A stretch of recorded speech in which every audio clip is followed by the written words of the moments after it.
RTS Info, Christine Matet. Le nombre d'infections au coronavirus est à nouveau en hausse et fortement. Tous les cantons sont concernés. On ne peut plus attendre. On a besoin de mesures supplémentaires drastiques pour faire baisser les chiffres.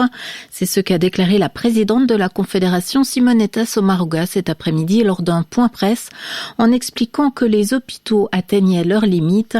Le Conseil fédéral reprend donc la main avec des mesures strictes qui seront accompagnées d'aides financières. Les restaurants et les bars fermeront dès demain à 19h avec une exception à 23h pour les cantons romans qui ont tous un taux de reproduction en dessous de 1, sauf Berne. Si ce taux devait augmenter, les mesures seront adaptées. Noël et Nouvel An feront exception. Les établissements pourront rester ouverts jusqu'à 1h du matin.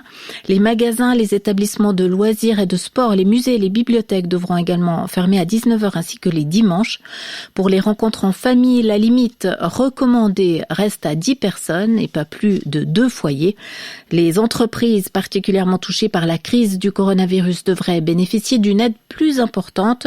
Le Conseil fédéral a augmenté l'enveloppe à 2,5 milliards de francs contre 1 milliard actuellement. Par ailleurs, le Conseil fédéral a décidé de verser des indemnités pour pertes financières non seulement aux entreprises culturelles, mais également aux acteurs du domaine culturel qui en auront fait la demande. L'enveloppe pour le secteur culturel se monte à 100 millions de francs. À l'étranger, la décision est très attendue. Les députés argentins ont voté aujourd'hui la légalisation de l'avortement, entraînant des scènes de liesse parmi les militants favorables à l'IVG, mais le projet de loi doit encore être approuvé par le Sénat pour entrer en vigueur. Prudence, toutefois, le scénario s'était déjà produit en 2018. Les députés avaient alors voté la loi autorisant l'interruption volontaire de grossesse avant que le Sénat argentin ne la rejette quelques jours plus tard. Ce changement à la tête de l'antenne vaudoise du syndicat Unia, Arnaud Bouvrat sera le nouveau secrétaire régional à partir du 1er janvier prochain. Il succède à Yves Desferrard qui avait annoncé sa volonté de céder la direction régionale. La justice militaire acquitte le pilote suisse qui s'était éjecté dans FA-18 en octobre 2015 avant de s'écraser dans le Jura français. Âgé de 43 ans, le premier lieutenant d'état-major était accusé notamment de violation des règles de service par négligence. Il n'avait été que légèrement blessé. Les dégâts avaient atteint 55 millions de francs. Un virage important dans la politique d'asile de l'Allemagne, un pays symbole de l'accueil des Syriens qui fuyaient la guerre en 2015. L'Allemagne brise un tabou. Elle autorise à partir du mois de janvier les expulsions des Syriens qu'elle considère comme dangereux, notamment en raison des liens avec la mouvance islamiste.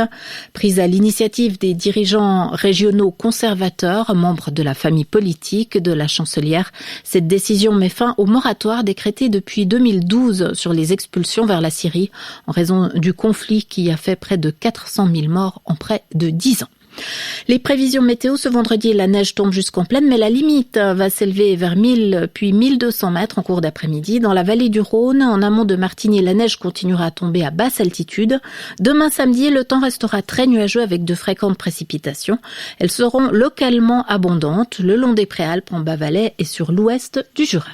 Podcastez l'actualité sur rtsinfo.ch.